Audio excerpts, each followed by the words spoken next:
Man, Ty Robinson is a beast.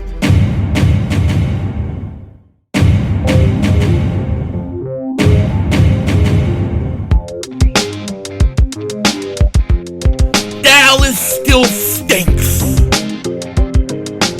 By the way, kick Dingbat here, and we are day 2 of OTAs, and Ty Robinson looks like a beast. My gosh, he is looking like a total steal coming out of this draft. Do you see the way he is just throwing the blocking sleds around? He's just throwing them around like nothing. It's like Philly 500 going back home and having a couple skinny Joey Morlino cheesesteaks. That's what it looks like, man. He's tossing it around like it's nothing. Nothing. This dude is man, everybody's saying it too, man. They're saying this dude is a beast. Oh, man, what a steal he is. But the Eagles, day 2 of OTAs, and before we get totally into that, we got to talk about some things here. The Eagles have signed tackle Cameron Williams. Now, they did this last night. That's good. That means we've only got 2 guys remaining, Jahad Campbell and Andrew Mukuba. Now, the thing with Mukuba, we gotta think about or worry about possibly. I don't know if it's a worry or not, but there's a possibility that there may be a little bit of a holdup for him.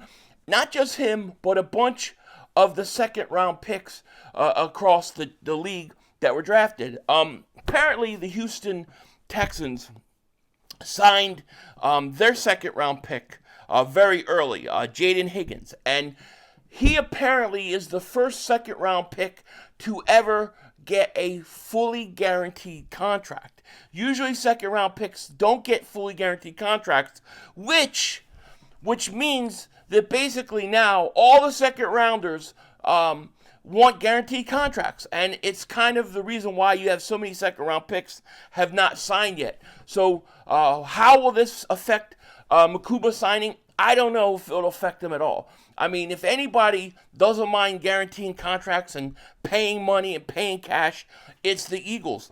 That's why these teams are also jealous of us, no doubt about it. And you know, we'll talk about that later. But we'll have to see if that holds up Mukuba getting signed. Will Campbell get signed before him? Hopefully, to me, just get these guys locked up and signed by the time training camp starts, before training camp starts. I don't want them to miss any time. Those guys are going to make an impact this year, okay? And Ty Robinson, okay? It's going to happen. So the Eagles, second day of training camp of OTAs, and offensive coordinator for the Eagles, Kevin Patullo, has met with the media.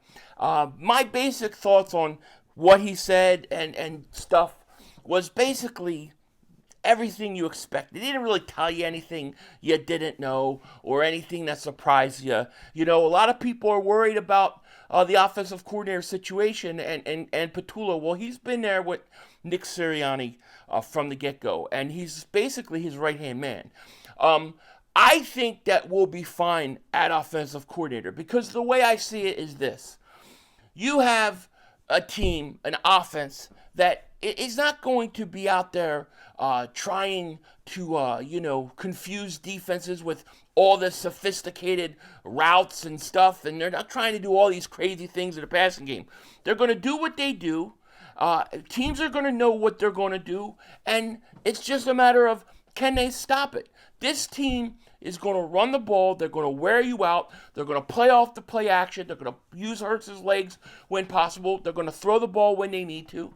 And I don't think it's anything fancy. And because it's not some super sophisticated passing game, I think the Eagles will be okay with what they have. Okay, but I think this is becoming a run-first team. It's just the way it is.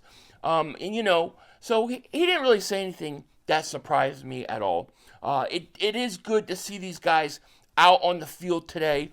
This was a public practice, so there was a lot to be excited about. So for the actual OTAs and practice that happened, first thing is the Eagles practiced in the bubble today. I guess it was raining outside or something, but they were indoors, and when you go indoors to the practice facility, what you notice was this beautiful, beautiful mural of the Eagles and their new Super Bowl championship. They got now 2 trophies up there. Soon it'll be 3, then 4, and then what are people going to do? But it looks absolutely gorgeous. Second thing, let's talk about who was not there at OTAs. Now, a couple of these names have done this every year where they don't show up for all the OTAs. I'm not really worried about it. But there is one name on the list. I gotta say, where the hell are you? Okay? Dave Zangara wrote this. Among the Eagles, not at today's voluntary OTAs, Devontae Smith, he's done this before, Lane Johnson, Landon Dickerson, Bryce Huff, Reed Blankenship, Ben Van Sumeren, Avery Williams. Cam Jurgens, Jahad Campbell, and Cooper DeJean were all there, but they couldn't participate. Nolan Smith was doing drills, even though he just had, a torn tricep from the Super Bowl, so he was out there doing things. Now, to me, it's voluntary. You don't have to be there, but one name stands out that I just don't get. I got to tell you, I just don't get it, and it's Bryce Huff.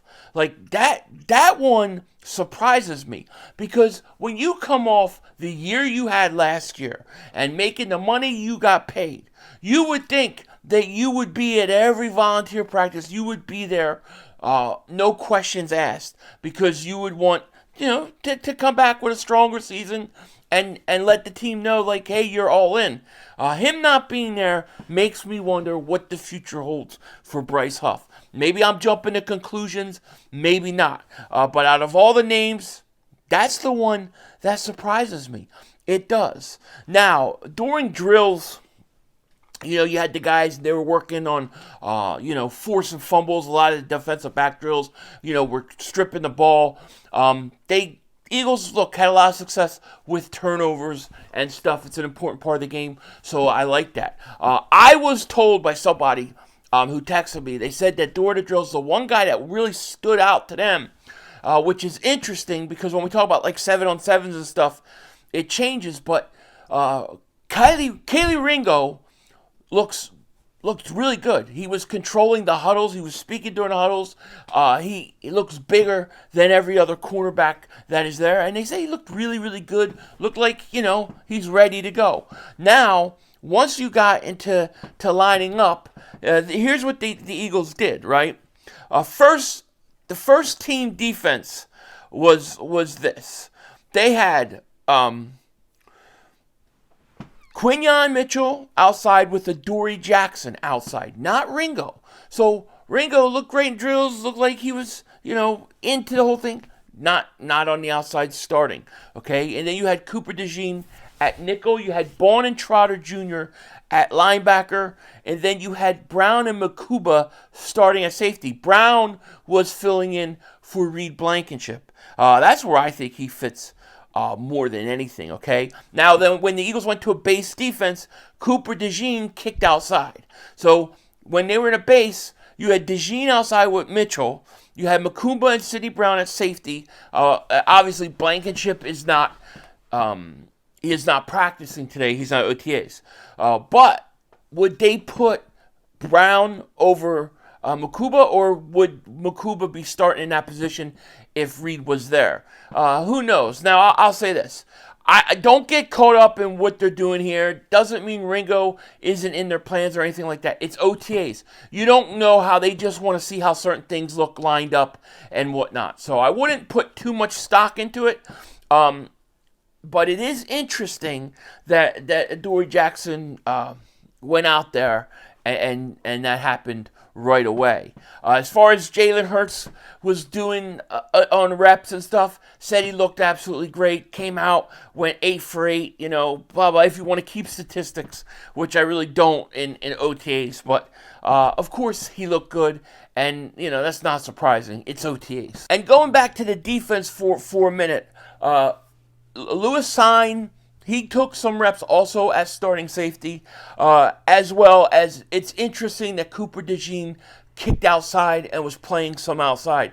Will he play outside this year? It's going to be an interesting question. I really think it depends on Ringo and stuff. And what I heard about him in drills was he looked good. He looked good. He changed his number to number 7. Looked fast, big, and we'll see what the plans for Ringo is. But so far, it looked like Adoree Jackson got the reps over him. Like I said, it's OTAs. It's not that big of a deal. I'd be more concerned about it if we were in the middle of training camp. But even then, we watched Cooper DeJean get all backup reps until week 1 of the season. Then he started, right. As far as your offensive line today, here were your starters, because you had some guys out. There was no Dickerson, no Cam Jurgens, right? But you had Mulata, Pryor, Toth, Steen, and then Kennard. It's interesting, Steen, in that right guard spot, that's what's going to be the question about what's going on there. So we'll see once we get into camp who's going to win that right guard spot. But obviously it's early, it's OTAs. But look, this team is good. They're going to be very good this season. And we got some real interesting battles happening at OTA. And that's pretty much wraps up day 2 of practice. And then tomorrow we got one more day, which is not open to the public. And, of course, Ty Robinson turning heads, right? Like I said at the beginning, the guy is turning heads. I mean, people are like, dude, how did this guy drop to the Eagles? He may be the biggest steal of the draft for Philly. It's just the way it is. To me, he may be. I don't want to get ahead of myself. But all I'm saying is, I think good things of Ty Robinson going into this year. No doubt about it. Now, one other thing I want to kind of touch on today, which is something probably in upcoming years we're going to talk a lot more about. But we all know that the league tried to screw the Eagles off of the tush push, right? Obviously, the league is coming for the Eagles. Why? Well, because the Eagles, they built a team that I think is really, really good and going to win multiple Super Bowls. And apparently, this has rubbed the league and other owners the wrong way. And now that they failed at the tush push, they're coming for the Eagles in an even bigger way, okay? NFL owners could be taking aim at a far bigger Eagles advantage than the tush push. Now, the article by Jimmy Kempski, really good article, I suggest reading it, goes on to talk about, when you get the CBA coming up, they may change the rules on how they do contracts and teams deal with it because they feel like the Eagles take advantage of a rule that everybody could do, perfectly legal, but the problem is you've got a lot of cheap teams who basically don't want to do what the Eagles do. See, Jeffrey Lurie is a great owner, and what Jeffrey Lurie does is he's willing to pay. He's willing to pay cash for players and spend money. Teams don't like that because you get owners like the Bengals and stuff that don't want to do it. So they want to basically eliminate this rule from the league because the Eagles take advantage of it and owners don't want to do it. This is why they're after us. I mean, this is one of the reasons why. Okay. So the Eagles basically, a lot of times what they do, I'll just read a little bit of what he says, right? The Eagles convert base salaries into bonuses. They do it with rookies, they do it with free agents, they do it with veterans, okay? So they convert base salaries into bonuses, which can then be spread out across future years. This requires a willingness from the owner to pay cash up front. Jeffrey Lurie has been willing to do this to help Howie Roseman out, to get many good players. Many owners around the league don't like it. That's why you'll see a lot of times the Eagles have to pay on the back end of these contracts. You look at a way like a Jalen Hurts contract is structured. The Eagles are basically paying later for it, right? But you don't get interest charges. You don't have to pay interest on it. It's not going to be penalized.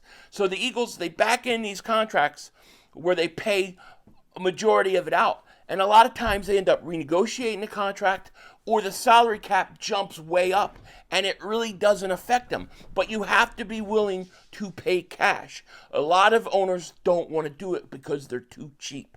And this, to me, is why they're coming after the Eagles. This is why you see a lot of our guys in the front offices taking other jobs after 20-something years. This is why they're coming after the tush push. This is why they're going to try to change the CBA when the rules change. I think it's 28 or 29. You're going to see them try to change the rule because team owners don't want to do it, because the Eagles have now built themselves a powerhouse. And that's why I expect the Eagles to win multiple Super Bowls. And that's why the owners are flipping out so much. It's just a day in the life of the Eagles. They hate us, and we don't care. With that said, take care. Talk to you later. Of course, don't be a dingbat. Remember, it's Howie Vision, baby. We're all just living in it.